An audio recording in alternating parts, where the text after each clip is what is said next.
현대차가 지난해 매출 142조 원, 영업이익 9조 8천억 원으로 사상 최대 실적을 기록했습니다.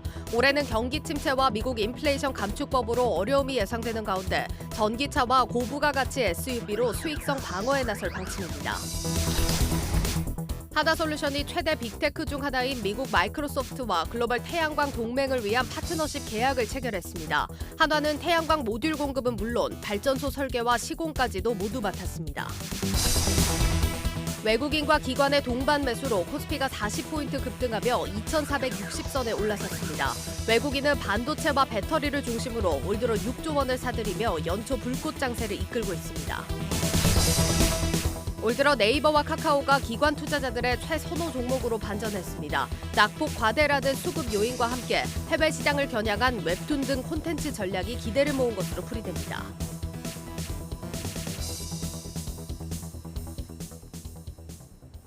금리 인상 중단을 처음 선언한 나라가 나왔습니다. 바로 캐나다죠. 물가 상승률이 8.1%에서 6.3%로 둔화됐다고 금리 더 안 올린다고 합니다. 그런데 이건 어쩌면 안 올리는 게 아니라 못 올리는 걸 수도 있습니다. 캐나다의 가계부채 비율은 세계 4위, 미국이나 유럽보다 금리 인상 충격이 훨씬 심하기 때문입니다. 그렇다면 이보다 더 가계부채 비율이 높은 나라라면 어떨까요? 가계부채 비율 세계 3위인 우리나라. 실제 엊그제 추경호 경제부총리가 이자 부담 지적하면서 한국은행이 알아서 잘 감안할 거다 이런 발언을 했습니다. 한마디로 금리 그만 올려라 이런 암묵적인 압박입니다. 그러면 이쯤에서 이런 의문이 생깁니다.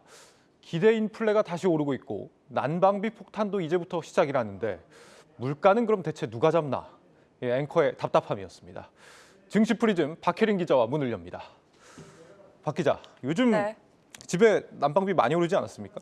네, 아직 고지서를 확인을 못 해봤는데 무서워서 확인을 못 해보고 있습니다. 네, 지금 뭐 30평대 아파트는 난방비가 한 달에 40만 원이 넘는다 이런 얘기도 들리더라고요. 뭐 2배 이상 올랐다 이런 얘기도 나오는데 지금 투자자 입장에서는 당연히 이제 긴축이 빨리 끝나기를 학수고대하고 있겠지만 물가 안 잡히면은 금리 아무리 내려도 기업 경기 안 살아나거든요. 네.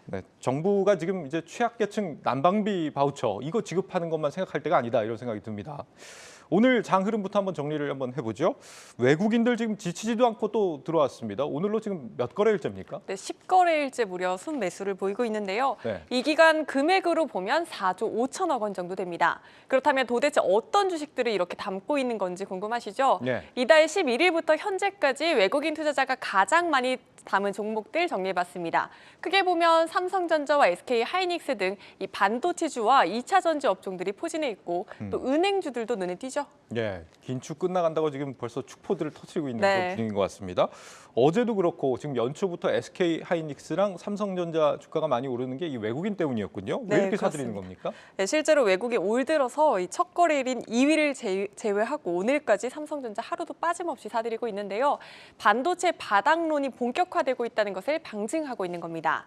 이 반도체 업황 경기 침체에 따른 전방 수요 감소와 이 메모리 반도체 가격 하락 등의 여파로 큰 침체 국면을 겪을 것이라 전망이 지배적입니다.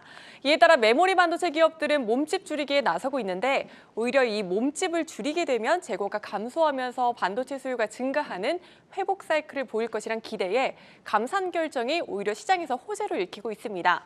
또 최근 영국계 투자은행인 바클레이즈가 반도체 업황이 긍정적으로 바뀌었다며 이 글로벌 반도체 제조업체인 AMD 등에 대한 투자 의견을 비중 확대로 상향 조정한 것도 반도체주 훈풍에 일조하고 있는 것으로 풀이되고 있습니다. 여기에 환율도 안정되다 보니까 외국인을 더 자극하고 있는 것으로 풀이됩니다. 네. 삼성전자가 지금 6만 4천 전자 네. 거의 다가왔죠. 지금 거의 반년새 가장 높은 수준이라고 하는데 네. 이대로 7만 전자까지 갈 수 있을까요? 전망이 어떻습니까? 네, 2분기를 지나면서 7만 전자까지도 가능할 것이라는 게 증권가의 중론이긴 합니다. 네. 현재 삼성전자를 향한 증권가의 눈높이 약 7만 6천 원 수준입니다. 한국투자증권과 DB금융투자 등은 8만 3천 원까지도 제시하고 있고요. 여기서 주목해야 할 게 다음 주 있을 삼성전자의 4분기 실적입니다. 잠정 실적은 이미 나왔으니까 이번 발표에서 중요한 건 반도체 사업 부문의 감산 여부일 겁니다. 삼성전자는 그간 인위적인 감산은 없다는 입장이었지만 증권가에서는 추가적인 가격 하락을 막기 위한 자연적 혹은 기술적인 감산이 이뤄질 수 있을 것이라고 전망하고 있습니다. 만약 실제로 삼성전자가 감산에 동참하게 되면 이 메모리 업황 턴어라운드의 시그널이 될 것이란 분석이 나오고 있고요. 이 삼성전자를 필두로 주요 반도체 기업들의 실적도 한번 살펴보도록 하겠습니다. 31일 이 삼성전자를 시작으로 1일 SK 하이닉스와 AMD, 3일 애플과 퀄컴, 인피니언 등이 차례로 지난해 4분기 확정 실적을 발표할 예정입니다. 네, 다음 주에 줄줄이 나오는군요. 네. 반도체는 그렇고 2차 전지는 왜 또 이렇게 오를까요? 네, 사실 한동안 테슬라 쇼크에 국내 2차 전지주들도 주가가 난항을 겪었었는데 네. 실제로 테슬라의 4분기 실적을 열어보니까 예상보다 잘 나오자 불안감이 거치는 모습을 보이고 있습니다.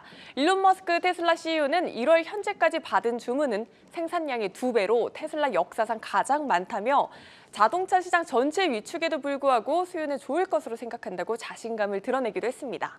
연초 주요 모델의 가격을 인하하며 중국을 중심으로 미국과 유럽에서도 판매량이 재차 상승하는 분위기이기도 하고요. 이에 따라 국내 증권가에선 특히 LNF에 주목하고 있습니다. LNF의 테슬라양 매출 비중은 80% 수준으로 추정됩니다. 테슬라의 판매량이 상승함에 따라 LNF의 가동률도 안정적으로 상승할 것이란 분석이 나오고 있습니다. 그렇죠. 여기서 뭐 양극재 만드는 게 영향을 크게 줄 것이다. 앞으로 비중이 늘어날 것이다. 테슬라에서 이렇게 전망이 되고 있죠. 2025년까지 이제 미국의 어떤 전기차 배터리 70%를 한국이 담당할 것이다. 이번에 이제 미국의 국무부 경제차관이 이런 발언을 오늘 하면서 또 이 부분도 2차 전지에 오르는데 좀 일조하고 있는 부분도 맞습니다. 있는 것 같습니다. 반도체와 2차 전지 그리고 은행주가 또 오른다 이렇게 얘기를 했는데 은행주는 역시 뭐 행동주의 펀드 이슈 그것 때문인가요? 네, 맞습니다. 올해도 고금리 기조가 이어지면서 은행들의 실적에 대한 기대감이 일단은 크고요. 네. 또 최근 얼라인 파트너스가 국내 은행 지주에게 당기 순이익의 최소 50%를 주주들에게 환원하라고 촉구하면서 적극적인 주주 환원에 대한 기대감이 퍼지고 있습니다. 그동안 은행주들의 주가가 저평가된 게 사실 소극적인 환원 정책이었다 보니까 이렇게 국내주들은 위축되고 있었는데 이 주가가 오히려 더 크게 반응하고 있는 겁니다. 얼라인 파트너스는 다음 달 9일까지 구체적인 주주 환원 정책에 대한 대응책을 은행 지주가 공개하지 않을 경우 본격적인 주주 행동에 나설 예정이라고 밝힌 만큼 계속해서 이 이슈 주목해 보셔야겠습니다. 네, 증시 프리즘 박혜린 기자였습니다.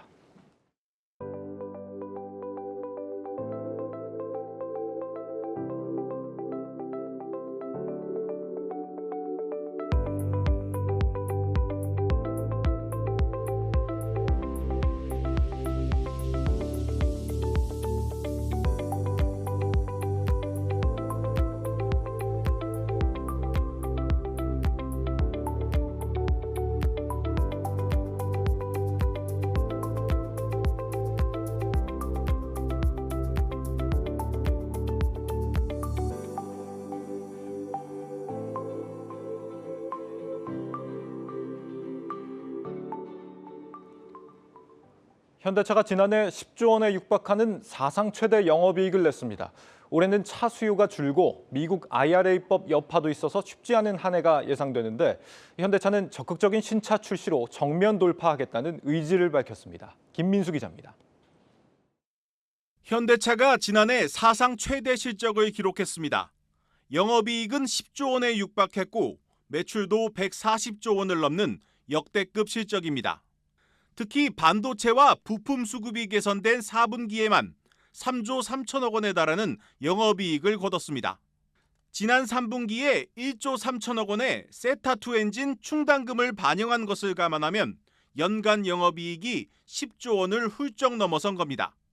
실적에 걸맞게 주주도 확실히 챙겼습니다.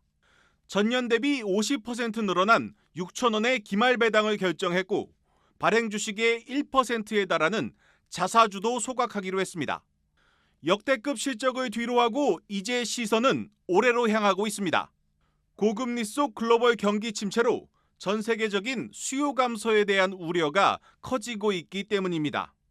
하지만 현대차는 불확실성에도 불구하고 지난해보다 10% 많은 432만 대의 차를 팔겠다는 공격적인 목표를 내놨습니다. 전략 차종인 전기차 아이오닉 6의 글로벌 판매를 본격화하고 고수익 차종인 SUV 신차들을 잇따라 출시해 글로벌 3위 자동차 메이커의 입지를 굳히겠다는 뜻을 분명히 했습니다. 특히 최근 미국 인플레이션 감축법 IRA 보조금 대상에 포함된 리스 판매 비중을 현재 5% 미만에서 30%까지 늘려 리스크에 적극 대응하기로 했습니다. 현대차는 올해 미국 조지아 공장에 5조 6천억 원을 투자하는 것을 비롯해 미래 기술력 확보를 위해 총 10조 5천억 원을 투자하겠다고 밝혔습니다. 한국경제TV 김민수입니다. 한화솔루션이 마이크로소프트사와 태양광 동맹을 맺습니다. 앞으로 MS와 협업해 재생에너지를 조달하게 되는데 MS를 뚫은 만큼 미국 현지에서 추가 고객 확보 가능성도 커졌다는 평가가 나옵니다. 이지효 기자입니다.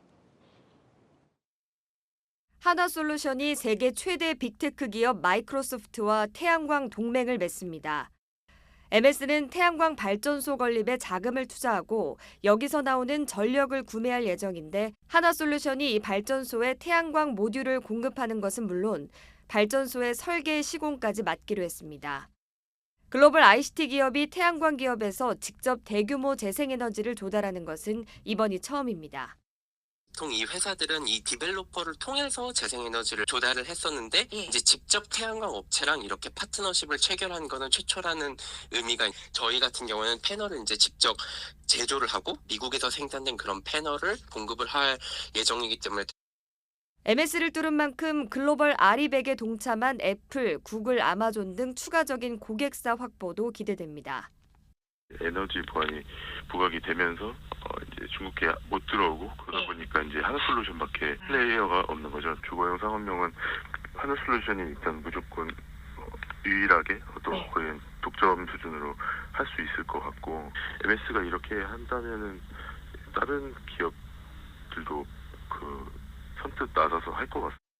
신재생 에너지에 막대한 보조금을 지급하는 인플레이션 감축법 영향으로 미국 태양광 시장은 2022년 16기가와트에서 2031년 75기가와트로 연평균 19%씩 성장할 전망. 통상 1기가와트가 원전 1기의 발전량인 만큼 2031년이면 매년 미국의 원전 75기에 달하는 태양광 설비가 지어진다는 의미입니다.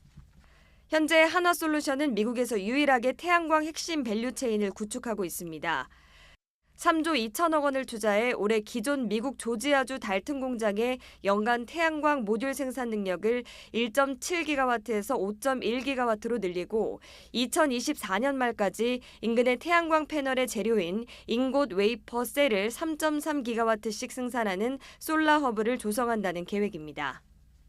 미국 시장이 커지면서 주력인 케미칼 부문을 제치고 올해 한화솔루션 전체 이익에서 신재생 에너지가 차지하는 비중도 69%까지 뛸 것으로 보입니다. 한국경제TV 이지우입니다.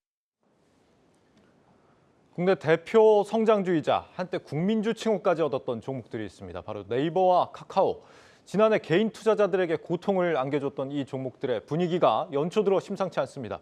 기관들의 매수 행렬이 이어지고 있는데 배경 알아봅니다. IT바이오부 신동 기자 나와 있습니다.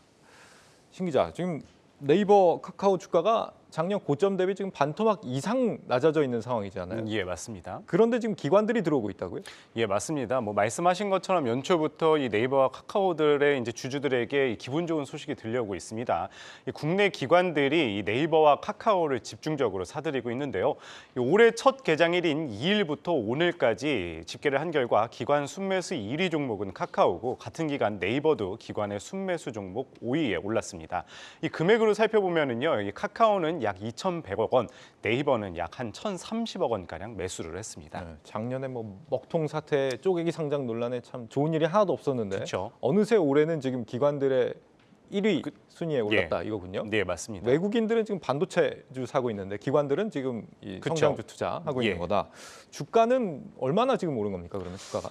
기관들의 매수세에 힘입어서 사실 연초 들어서도 꾸준히 주가는 상승을 했습니다. 그렇지만 이제 오르긴 했지만은 지난 2021년 고점과 비교했었을 때는 여전히 많이 아쉬운 상황입니다. 올해 첫 개장일인 2일 카카오의 종가는 52,700원이었습니다. 오늘 마감은 63,700원이었는데 약 20%가량 올랐습니다. 네이버의 2일 종가는 179,500원이었고요. 오늘 마감은 204,000원으로 약 13% 정도 상승을 했습니다. 지난해 연저점으로 살펴봤을 때는 또 카카오는 40% 가까이 올랐고요. 네이버도 약 30%가량 올랐습니다. 네, 갈 길이 멀긴 합니다만 연초부터 지금 기관들이 몰리고 있다는 것 자체가 중요한 의미를 좀 지니는 것 같습니다. 예. 이유가 뭘까요? 뭐 우선은 글로벌 매크로 상황이 변한 것이 이제 가장 큰 특징이라고 볼 수 있습니다. 뭐 지난해였죠. 이 글로벌 중앙은행들이 이제 금리를 인상을 하면서 우리나라뿐 아니라 전 세계 성장주들 타격을 받았었죠. 하지만 이제 금리 인상이 이제 정점을 지났다는 분위기가 형성이 되면서 그동안 많이 빠졌던 성장주에 대한 관심이 조금씩 생겨난 겁니다. 물론 이 매크로 상황으로만 주가가 오를 수는 없겠죠. 근데 이제 네이버와 카카오의 올해 글로벌 사업을 좀 눈여겨 본다면은 올해 좀 긍정적인 결과를 얻을 수 있을 것 같습니다. 금리 인상기에 성장주가 가장 많이 빠졌으니까 금리 인상기가 끝나면은 또 성장주가 그만큼 주목을 받는다 이런 얘기인데. 근데 이제 글로벌 사업을 왜 주목해 봐야 된다? 왜 글로벌 사업입니까?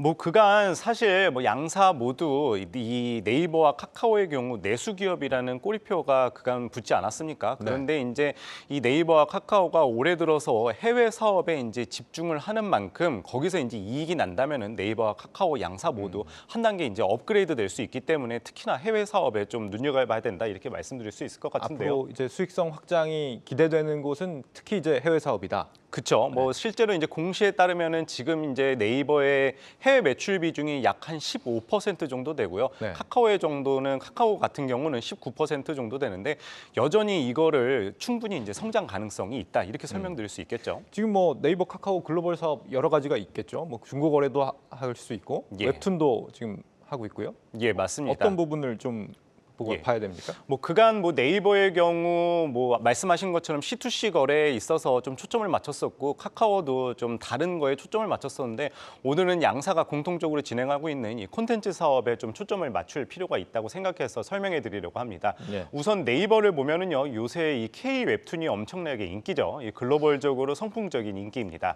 이 네이버는 국내를 넘어서 특히나 북미 시장 선점에 사활을 걸고 있는데요. 이 지난 2분기 기준 이 1,250만 월간 활성 이용자 수를 확보하면서 시장을 선도하고 있습니다.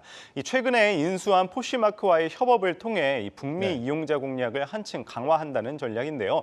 예를 들어서 포시마크는 중고 거래 그쵸. 기업이잖아요. 예. 웹툰하고 협업을 한다고요? 예, 뭐 단적으로 봤었을 때 뭐 그냥 들었었을 때는 좀 의아해하실 수도 있습니다. C2C 거래와 웹툰이 어떻게 연결되는지 궁금해하실 텐데 이 포시마크를 이용하는 고객들에게 뭐 예를 들어서 캐시를 제공함으로써 이 네이버 웹툰도 함께 이용을 할 수 있게끔 이제 전략을 짜는 겁니다. 그래서 포시마크를 인수를 했기 때문에 그 이용자와 함께 이 네이버 웹툰도 같이 올릴 수 있는 시너지 효과가 날 수 있다 이렇게 설명드릴 수 있을 것 같습니다. 예, 그렇군요. 그리고요? 예, 그러면서 이제 이 현재 네이버 웹툰 같은 경우에는 이 미국 증시 상장도 이제 준비 중인데 이 북미 시장을 시작으로 유럽 시장에도 본격 진출할 예정입니다. 현재 이 네이버 웹툰의 전 세계 월간 활성 이용자 수를 살펴보면은요, 이 지난 2분기 기준 8,560만 명에 달합니다. 이 네이버는 그간 이용자 수를 늘리는 데 집중해 왔습니다만은 앞으로는 유료 결제 이용자 수와 이용자당 결제 금액을 늘리는 방향으로 전략을 선회할 계획이라고 합니다. 카카오 같은 경우는 얼마 전에 해외 투자자한테 1조 원 넘게 투자금도 유치를 한 걸로 기억을 하는데 예. 해외 사업도 그러면 그만큼 좀 더 불이 붙겠다 싶습니다. 예, 맞습니다. 이 카카오가 약 1조 원이 넘는 규모의 투자 유치를 받으면서 시장에 관심을 받았었죠.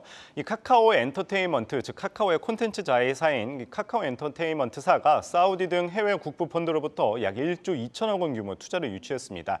이 국내 콘텐츠 기업의 해외 투자 유치액 중 가장 큰 규모이면서 이 카카오 계열사 내에서도 역대 최대입니다.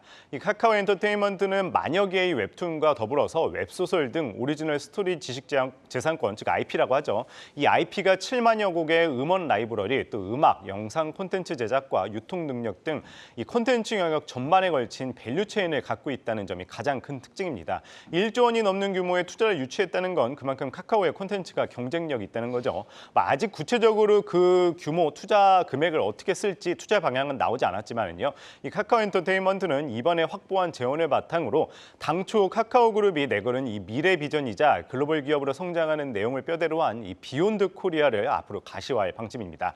앞으로 이 K 웹툰과 K-팝 등 K-컬처 열풍을 주도하는 기업으로 자리매김하겠다는 계획입니다. 네, 4분기 실적 발표가 이제 곧 나온다는 말이죠. 예. 다음 주에 이제 네이버가 다음 주 3일에 나오고 카카오 맞습니다. 같은 경우는 이제 10일에 발표가 되는데 예. 주가 측면에서 보자면은 이제 반등하는 분위기에 이런 그 실적이 굉장히 안 좋게 나왔을 경우에 발목을 그렇죠. 잡게 되는 거 아니냐 이런 우려도 가능할 것 같은데요. 네, 맞습니다. 아무래도 투자자분들이 가장 걱정하는 부분이 아닌가 싶습니다. 연초 이후 많이 올랐는데 이 네이버와 카카오의 4분기 실적이 그다지 좋지 않다는 평가가 나오기 때문에 괜히 지금까지 오른 주가를 다시 또 떨어뜨리는 이 이유로 되지 않을까 우려해야 하는 사람들도 많은데요. 네. 살펴보면은 시장에서는 네이버의 4분기 매출 2조 2,500억 원, 영업이익은 약 3,300억 원 정도로 추정을 하고 있습니다. 이 매출 성장률은 둔화되고 있지만은 이 비용 절감으로 영업이익은 시장 컨센서스를 소폭 하회할 것으로 예상이 됩니다. 이 카카오의 상황도 비슷합니다. 4분기 매출액이 1조 8,400억 원 정도, 지난해 같은 기간보다 약 한 3% 늘겠지만은요, 영업이익은 같은 기간에 약 27% 정도 줄어든 800억 원 수준을 예상을 하면서 시장 기대치를 하회할 것으로 보입니다. 이 다행히 말씀드렸다시피 실적에 따른 주가 영향은 크지 않을 것이라는 분석입니다. 이미 4분기 실적은 다 알기 때문에 반영된 부분이고요. 올해 여러 모멘텀으로 주가엔 긍정적인 요소가 더 많다. 이런 의견이 나오고 있습니다. 그러면은 증권가가 보는 이들 두 기업의 주가 전망은 앞으로도 계속 희망적이라고 봐야 되는 겁니까? 좀 알아봤다고요? 예, 사실 결론적으로 말씀드리자면은 단기적으로 봤었을 때 이 네이버와 카카오에 대해서 증권가의 의견이 엇갈리고 있는 것이 사실입니다. 네. 이 상반기까지는 아직 좀 더 지켜볼 필요가 있고 한 번 더 주가가 내려갈 수도 있다. 이런 분석도 나오고 있는데요. 다만 그 하락폭은 크지 않을 것이라는 의견입니다. 이 장기적으로 봤었을 때는 긍정적인 의견이 다수였습니다. 하반기엔 글로벌 상황도 나아지고 이 네이버와 카카오의 글로벌 사업도 조금씩 윤곽이 잡히면서 호재로 작용할 것으로 분석하고 있습니다. 특히 지금 양사가 중점을 두는 웹툰의 경우 전 세계 만화 시장의 강국이었던 일본을 제치고 이 글로벌로 나아가는 점을 매력 있게 봤는데요.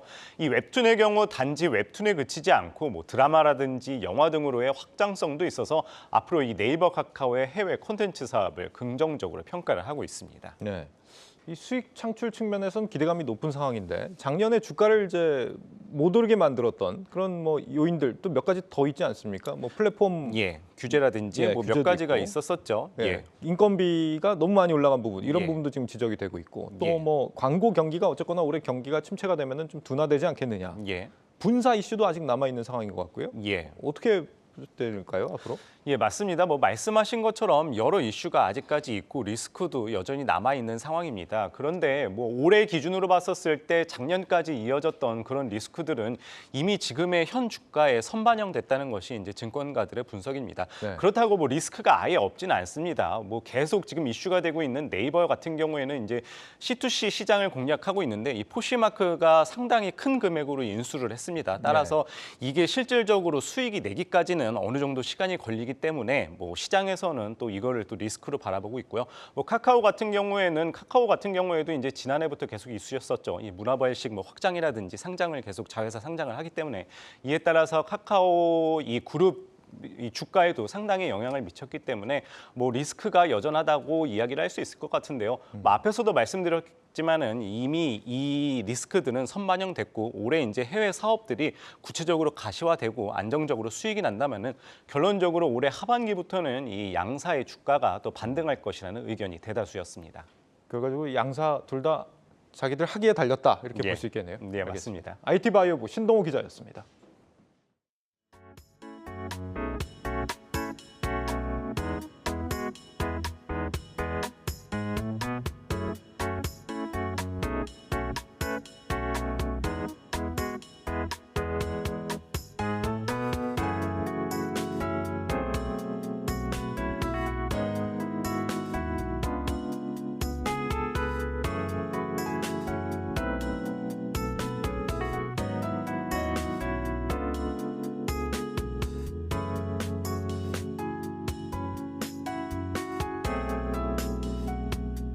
저희 에어솔루션 신제품은 소비자 니즈를 반영한 스마트싱스와 친환경을 강화하였고 3D 와이드 무풍으로 그 기능성을 강화한 것이 특장점입니다.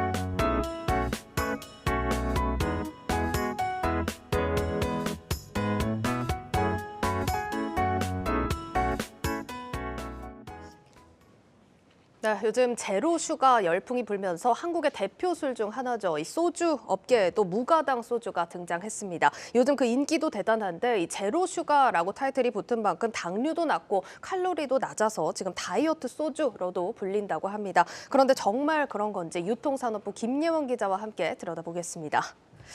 김 기자, 오늘 주제가 소주입니다. 흥미있어 하시는 분들 많을 것 같아요.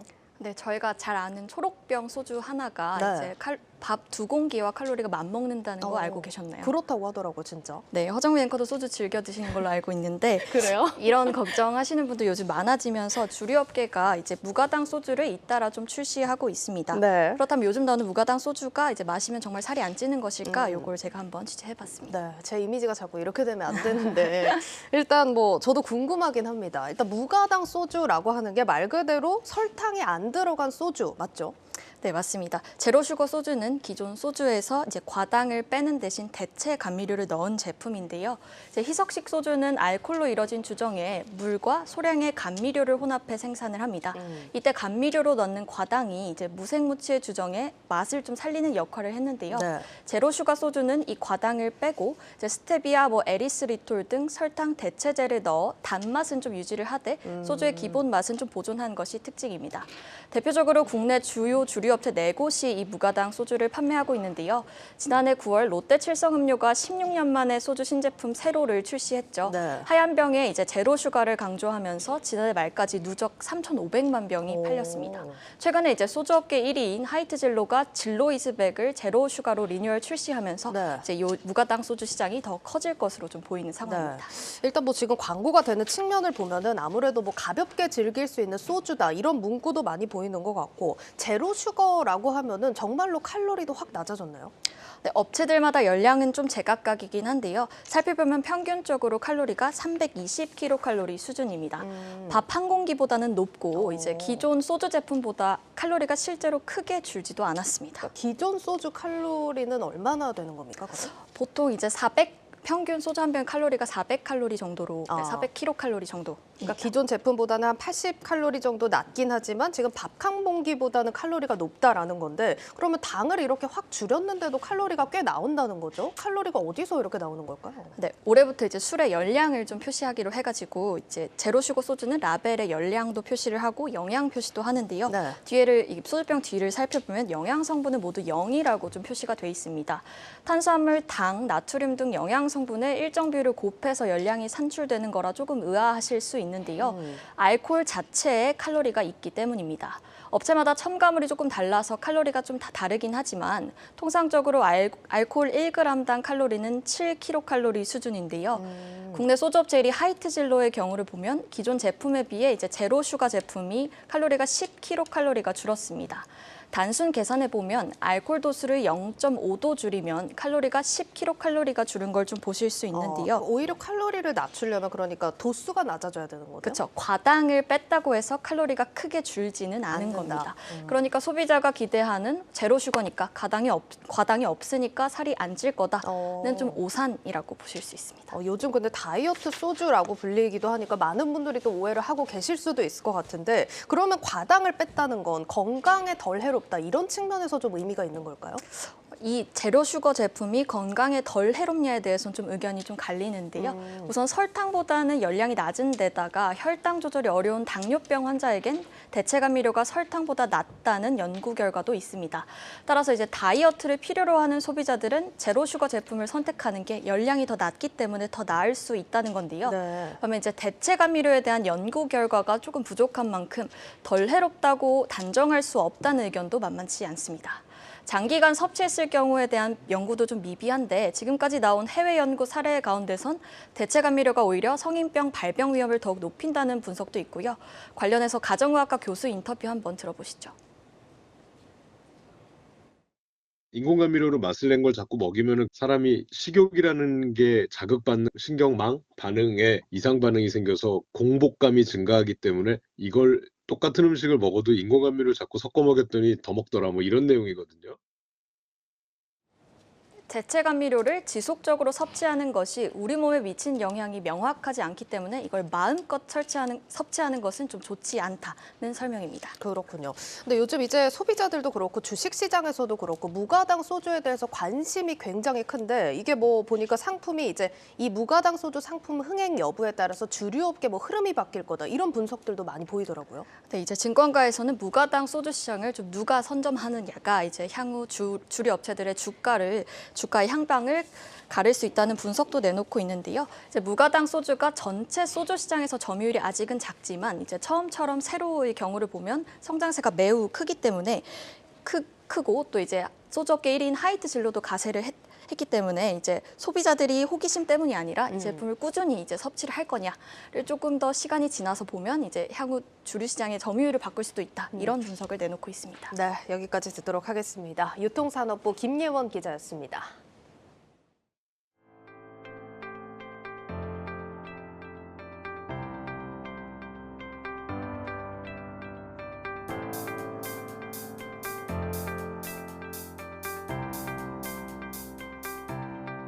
글로벌 현장에서 보면 우리 기업들은 상대적으로 몸집도 작고 후발주자인 경우가 많기 때문에 그만큼 스피드가 정말 중요합니다. 시작부터 글로벌 시장으로 나가서 거침없이 달릴 수 있도록 대기업은 대기업의 능력에 의해서 또는 그들의 그 어떤 자본 투자에 의해서 이끌어 나갈 수 있겠지만 중견 중소기업은 그런 실력을 갖추고 있지 못한 것 같아요. 그런 면에서 봤을 때 지금 정부에서 주관하고 있는 여러 가지 R&D 활동에 재분배가 좀 필요하지 않을까.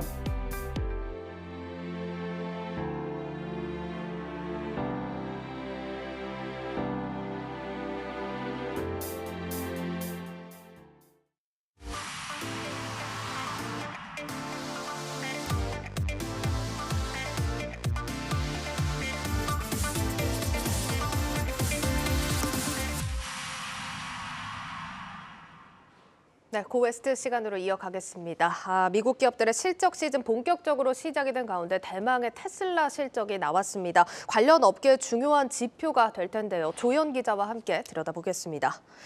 조 기자, 일단 테슬라 4분기 실적이 나왔습니다. 어닝 서프라이즈였나요? 어닝 서프라이즈라고 보는 것보다는 어닝 비트가 더 어울릴 것 같습니다. 그러니까 시장의 예상치를 딱 맞춘 정도인데요. 테슬라 4분기 매출은 3억 2천만 달러로 전년 동기 대비 37% 증가했습니다. 시장의 전망치가 241억 달러였으니까 소폭 웃더라고요. 주당 순이익은 1.19달러, 그러니까 지난해 2.52달러보다는 좀 감소했습니다만 월가의 컨센서스가 1달러 13센트였거든요. 그러니까 역시 살짝 좀 상회하는 모습을 나타냈고요. 그다음에 시장에서 가장 주목했던 것이 자동차 총 마진입니다. 그러니까 시장의 예상보다도 더 줄어든 25.9%를 기록했습니다. 물론 다른 자동차 회사들에서는 여전히 높은 수준입니다만 지난해 1분기까지만 해도 30%를 웃돌던 마진이 연말 대대적인 세일에 나서면서 크게 떨어진 모습을 볼 수 있습니다. 네, 사실 그동안 테슬라의 가장 큰 무기라고 할 수 있었던 게 수익성이었는데 이번 실적을 보면은 이 수익성은 다소 포기를 하더라도 시장의 지배력을 좀 지키겠다 이런 의도가 좀 포함이 된 걸로 보여요. 그렇습니다. 이어진 컨퍼런스 콜에서 일론 머스크 CEO가 강조한 것이 크게 두 가지입니다. 바로 수요 그리고 가격인데요. 어떻게 보면 시장에서 계속 이 수요에 대한 걱정이 있지 않습니까? 이거를 일축하는 발언들 계속 강조를 했고 또 우리는 가격으로 이 시장을 압도할 수 있다. 이런 자신감을 계속 내비쳤습니다. 머스크는 가격이 정말 중요하다라고 이야기를 하면서 이번 실적 바탕에 테슬라의 전격적 할인이 큰 역할을 했다고 설명을 했고요. 또 1월 주문량이 아주 가장 강력한 수준이다. 생산량의 2배에 달한다고 이야기를 했습니다. 머스크 발언에 이날 0.38% 상승해서 144달러 43센트로 장을 마쳤던 테슬라 주가는 시간외 거래에서 5.5%까지 오르기도 했습니다.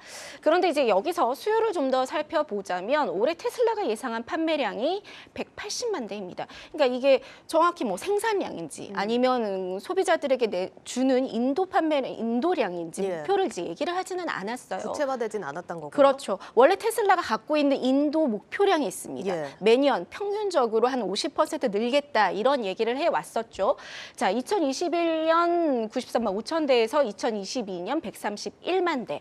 그리고 여기서 2023년 180만 대는 37% 성장에 그치게 됩니다. 정말 보시면 증가폭만 보면 계속 둔화하고 있는 거네요. 그렇죠. 87.4%에서 40% 그리고 예. 37%로 또다시 줄고 있는데요.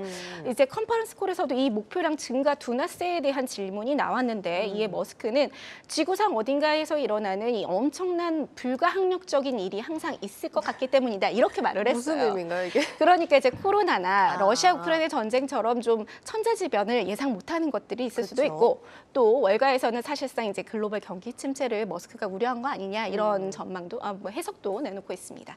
일단 하지만 머스크는 아니다. 큰 공급망 중단이 없다면 순조로운 한 해라면 200만 대 생산도 가능하고 네. 수요도 여전히 견고하다. 이걸 계속 강조를 했습니다. 네, 뭐 일단 지켜봐야 될 부분이겠지만 수요 부진에 대한 우려는 없다 이렇게 못 박은 상황입니다. 자, 그러면 가격 경쟁력 부분도 한번 볼 텐데 네. 앞서서 테슬라가 가격 경쟁에서 좀 공격적으로 할인에 계속해서 나서고 있는 상황이긴 합니다. 그런데 이게 다른 경쟁사들에 비해서는 뭐 이익이 얼마나 크다고 봐야 될까요? 그러니까 4분기 기준을 먼저 보겠습니다. 네. 테슬라 차량당 순이익이 9,000달러입니다. 전분기 비교해서는 한 600달러 가까이 줄었지만 여전히 다른 회사에 비해서는 월등한 그렇긴 수준이죠. 하네요. 도요타에 비해서 한 7배, 그리고 현대차에 대해서는 한 9배에 달합니다. 테슬라, 근데 여기서 볼 거는 이제 다른 회사들은 3분기 기준이고요. 테슬라가 4분기 기준이어서 좀 더 지켜봐야겠죠. 예. 근데 테슬라가 계속적인 가격 할인으로 마진은 좀 더 줄더라도 경쟁자들에게는 압력을 가하는, 그러니까 살을 내주고 뼈를 취하는 전략이 가능한 이유입니다. 그렇네요. 여기에다가 테슬라는 이제 차기 모델은 모델 3나 모델 Y의 절반 가격에 불과한 차세대 전기차 플랫폼, 반값 전기차 플랫폼을 개발하고 있다 이렇게 밝혀왔었잖아요. 예. 그래서 이제 다가오는 3월 1일 투자자의 날에 차세대 차량 플랫폼에 대한 더 자세한 내용 공개하겠다고 밝혔습니다. 새로운 플랫폼으로 한 25,000달러에서 35,000달러 사이 보급형 전기차를 내놓겠다는 목표인데 업계에서는 이제 실제 본격적인 양산은 한 2025년쯤 아니면 좀 더 미뤄질 수도 있다라고 보고 있습니다. 알겠습니다. 일단 뭐 월가 평가가 좀 궁금한 대목인데 사실 월가에서 요즘 테슬라에 대해서 그렇게 긍정적인 평가를 내려주진 않는 것 같거든요. 그렇죠. 이번 실적에 대한 평가는 좀 어떤가요? 테슬라가 새로운 성장 단계에 들어섰다 이런 평가를 내놓거든요. 그래서 테슬라 전문가로 불리는 댄 아이브스 웨드부시 애널리스트 있지 않습니까? 이 댄 아이브스가 테슬라가 이제 궁극적으로 물량을 위해서 마진을 희생해야 하는 때가 됐다. 그러면서 이제 문제는 중국 시장에서의 가격 전쟁이다 이렇게 말을 했습니다. 특히 댄은 배송과 생산 규모를 늘리면서 업계보다 훨씬 높은 마진을 계속 유지할 수 있을지가 관건이라고 보았는데요. 그리고 연간 차량 인도 성장률 아까 50%를 저희가 이야기를 했는데 네. 이 목표 영매이기보다 어떻게 보면 이 180만 대라는 현실적인 숫자를 내놓은 것도 현명한 선택이라는 평가입니다. 알겠습니다. 그리고 이제 월가 전문가들 내놓은 테슬라 평균 목표가가 지금 이제 194달러 수준이거든요. 그러니까 예. 현재 종가 대비 한 35% 더 오를 수 있다라고 보고 있고요. 애널리스트의 한 64%가 테슬라의 투자 의견을 매수 또는 비중 확대로 제시하고 있는데 이는 2014년 이후 가장 큰 비중입니다. 그렇군요. 일단 지금 이렇게 쭉 들어보면 테슬라의 향후 전략에 대해서는 뭐 확인을 할 수 있었던 실적인 건 맞지만 투자자들이 반길 만한 네. 뉴스는 좀 없었다 이렇게 좀 평가를 해야 될 것 같은데 부정적인 좀 시각이 나온다면서요? 네, 뭐 사실 이번 실적 시즌이 좋지 않을 거다 이런 경고는 계속 나왔었는데요. 우리에게 영화 빅쇼트 주인공으로 유명한 마이클 버리가 자신의 SNS에 하나 일종의 경고를 날렸습니다. 이렇게 보시면 maybe란 단어와 함께 한 그래프를 올렸는데요. 이제 너무 작아서 잘 안 보이네요. 연도가. 이게 보면 맨 앞에가 2000년도고 맨 끝에가 2003년입니다. 그러니까 닷컴 버블 직후에 S&P 500의 지수인데 동그라미를 이렇게 막 친 부분이 이제 닷컴 버블 붕괴 이후 있었던 큰 폭의 반등입니다. 네. 이게 이제 데드캣 바운스, 그러니까 하락 중의 일시적 반등이 대표적인 사례로 꼽히는데요. 여기에 매입이라고 썼죠. 그러니까 이번 1월 지수 상승이 아마도 이것과 같지 않겠느냐 이렇게 이런 뜻이겠죠. 그래서 마이클 버리 물론 이제 증시 비관론자로 유명합니다만 월가에서는 신중론에 대한 목소리가 전체적으로 높은 수준입니다. 아메리칸 프라이즈 파이낸셜의 최고 시장 전략가 앤서니 세글린베네는 월가의 올해 이익 전망이 너무 장밋빛이었다라고 하면서 기업들은 올해 전망에 대해 더 아주 현실적이고 부정적인 평가를 내리고 있고 주가도 이를 반영하고 있다 이렇게 얘기를 했고요. 그다음에 매트 말레이 밀러 타박 수석 시장 전략가는 증시가 지금까지 꽤 상승했기 때문에 앞으로 나오는 실적이 계속해서 실망스럽다면 시장이 더 오를 수 있다 이렇게 주장하기는 현재로서 매우 어려울 것이다 이렇게 강조했습니다. 그래서 블룸버그 인텔리전스에 따르면 S&P 500에 포함된 IT 기업의 4분기 어닝 전망이 전년 대비 마이너스 9.2%로 예상되고 있는데요. 이는 2016년 이후 가장 큰 폭의 하락세입니다. 에릭 테올의 마뉴라이브 투자운용의 이 글로벌 거시 전략가는 지금 주식시장을 결국 중앙은행과 약해지는 성장 데이터 사이의 어떤 줄다리기라고 이렇게 보면서 다음 주 열리는 FOMC 이후 본격적인 방향을 찾을 수 있을 것이다. 이렇게 전망을 했습니다. 네, 오늘 이렇게 테슬라 실적부터 증시 전망까지 들어봤습니다. 고웨스트 조영 기자였습니다.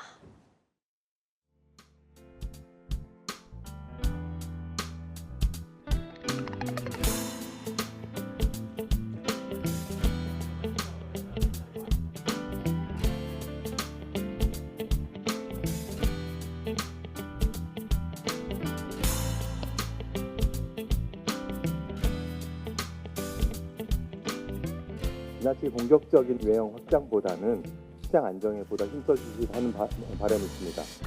최근 금융시장은 다소 안정화되긴 했으나 우량, 비우량 채권 간의 거래대금 격차가 벌어지는 등 시장 불안 요소가 상존해 있는 것이 현실입니다.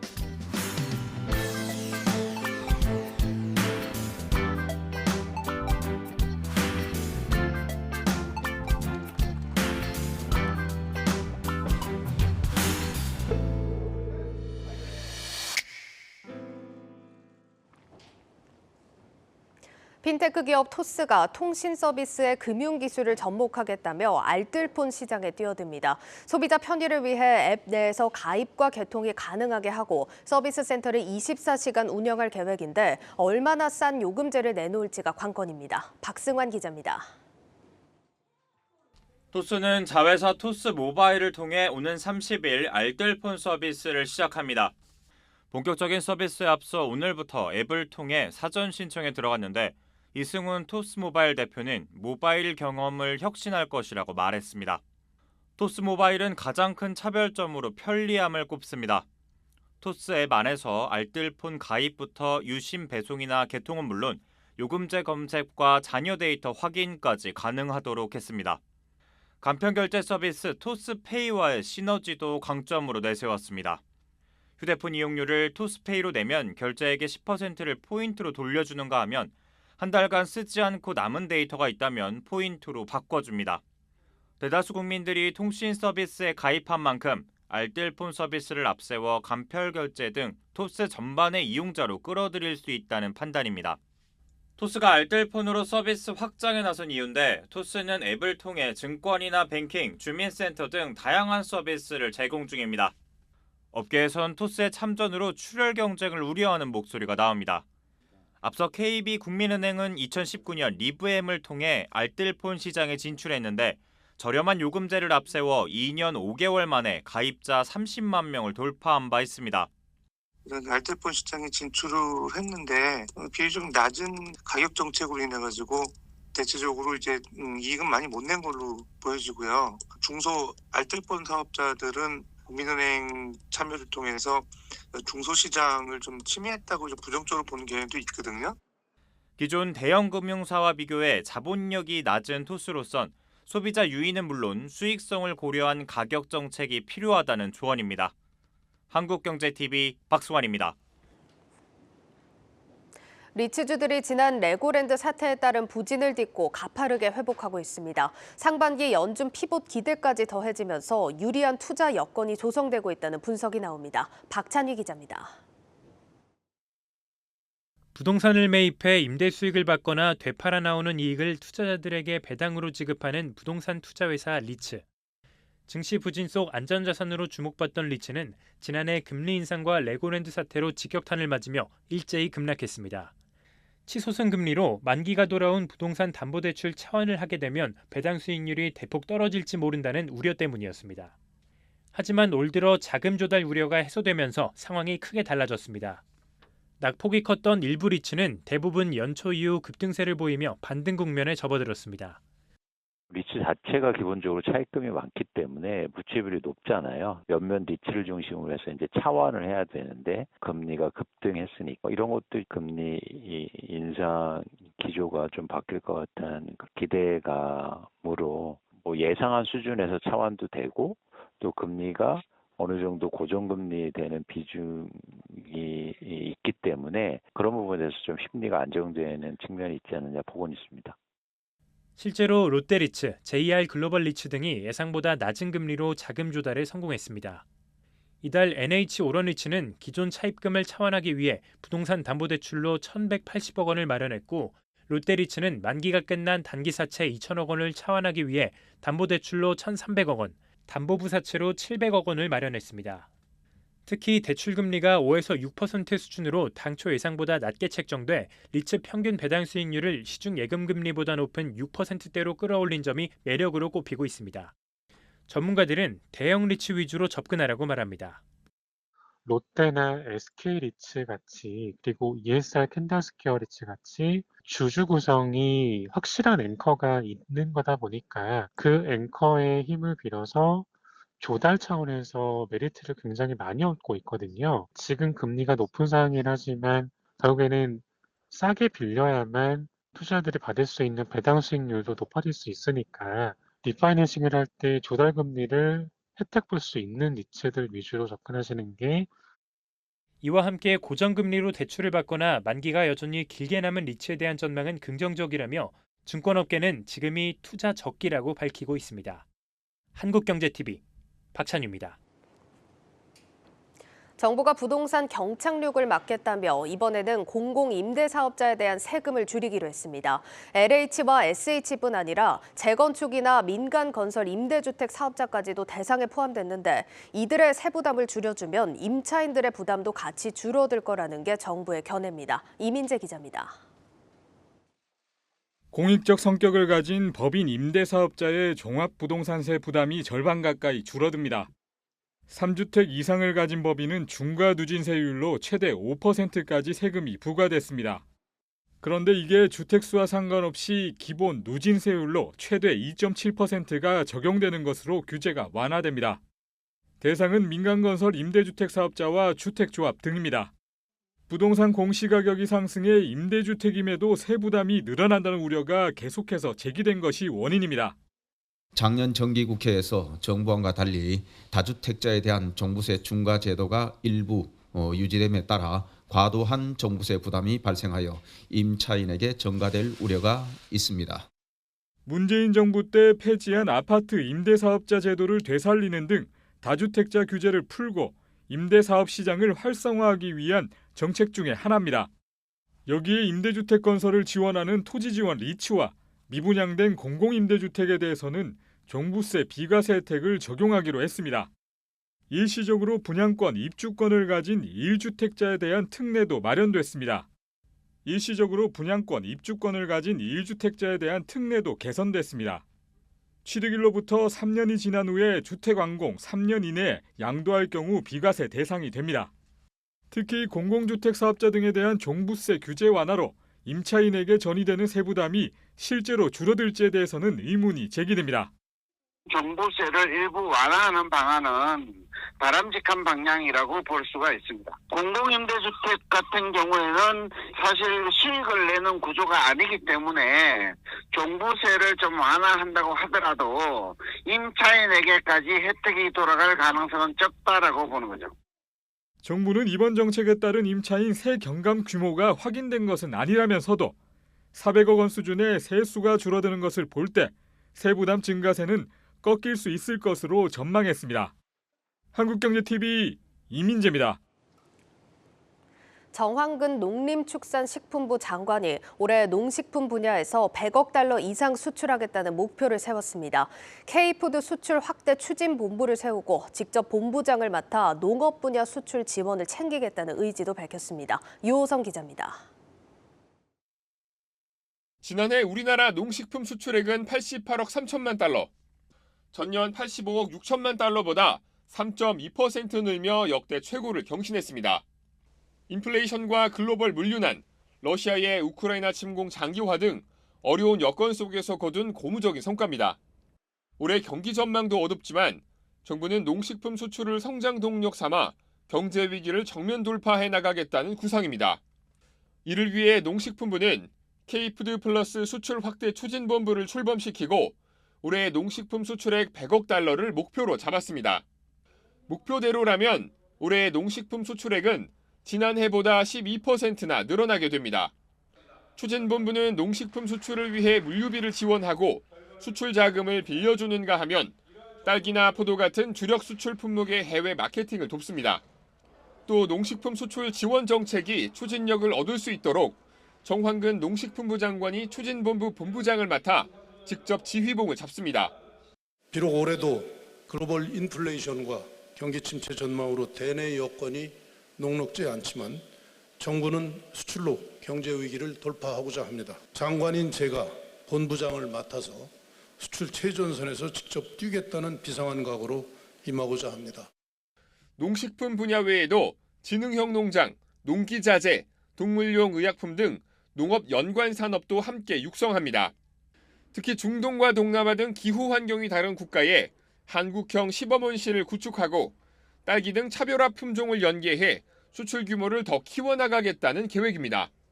민생경제 회복과 미래 성장 동력 확보가 무엇보다 중요해진 시기인 만큼 수출을 통한 농업산업 경쟁력 확보가 우리 경제의 새로운 성장 동력으로 자리 잡을 것으로 기대됩니다. 한국경제TV 요성입니다.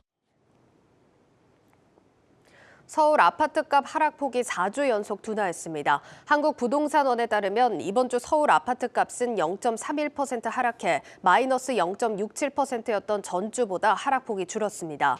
정부 규제지역 해제와 2주택자 종부세 중과 배제 등 세제 감면안이 발표된 이후 집주인들이 매물을 일부 걷어들이거나 가격을 올린 영향입니다.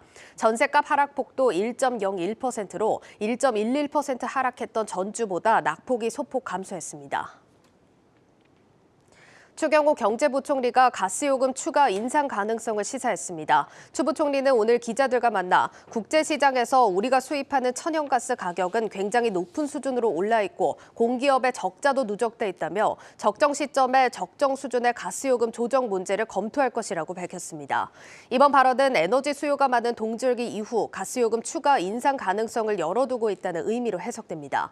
추 부총리는 올 1분기 물가 상승률이 5% 안팎 수준으로 갈 가능성이 커 보인다며 2분기에는 추가적인 돌발 변수가 없다면 4%대를 볼 수 있지 않을까 생각하고 하반기는 3%대로 갈 것이라고 설명했습니다. 또 그러면서도 이는 전체적 가계 지출과 관련된 물가 수준에 관한 얘기라며 일반 물가 수준과 가스요금이 많이 오른 부분을 똑같이 보면 안 된다고 덧붙였습니다.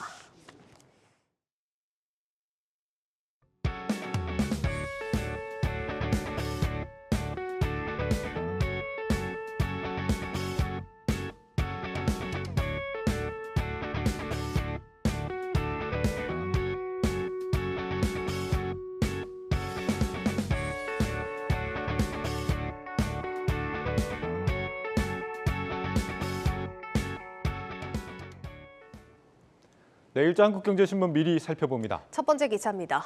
정부 부동산 규제 완화가 지방 부동산 침체라는 역풍을 불러일으키고 있다는 기사입니다. 충남 서산의 한 아파트는 이달 25일 1순위 청약을 받았지만 신청자가 1명 모집됐습니다. 2순위 청약 이후에도 80가구 중 대부분이 빈집으로 남을 위기에 처했다고 합니다. 대구 동구의 한 아파트 역시 전체의 94%가 미분양된 상황입니다. 규제 완화의 수혜가 서울에 집중된 후폭풍이라는 설명입니다. 실제 규제 완화 이후 서울 아파트 가격은 하락폭을 빠르게 줄여가는 반면 경북과 충청, 울산과 광주 등은 집값 낙폭이 좀처럼 줄지 않고 있습니다. 그간 서울과 수도권의 1주택자 1순위 제한 같은 청약 규제가 강도 높게 진행된 덕분에 상대적으로 지방의 수요가 이전됐지만 정부 부동산 규제 완화 이후 서울 전역에 대한 규제가 풀리면서 투자자들이 지방 주택을 매수할 유인이 사라졌다는 지적입니다. 더 어려운 상황이 되기 전에 특별 관리 지역을 지정해 조세 감면 혜택을 집중 지원해야 한다는 목소리가 나온다는 소식입니다. 다음으로 챗 GPT가 알파고 이후 7년여 만에 AI 분야 게임 체인저로 떠올랐다는 기사입니다. 오픈 AI가 공개한 챗 GPT의 연구용 프리뷰 버전은 사이트에 접속해 텍스트로 글을 쓰면 알아서 답을 내주는데 이 전문가가 썼다고 해도 손색 없는 수준의 보고서를 작성하는가 하면 시도습니다. 챗 GPT 하루 사용자 수가 출시 일주일 100만 명에서 최근 1,500만 명으로 불어났습니다. 미국에선 챗 GPT를 활용해 과제를 내는 일도 빈번해지고 있는데 오픈 AI는 챗 GPT로 작성한 글을 가려내는 AI까지 만들기도 했습니다. AI가 단순 반복 작업이나 육체 노동을 대신할 거란 기대와 달리 최근에 AI들은 그림과 음악, 글처럼 창작 분야에 집중하고 있는데 과거 인터넷, 스마트폰의 등장 이상으로 우리 삶을 바꿀 게임 체인저가 될 거란 전망이 나온다는 소식까지 전해드리겠습니다. 뉴스플러스를 마치겠습니다. 여러분 고맙습니다.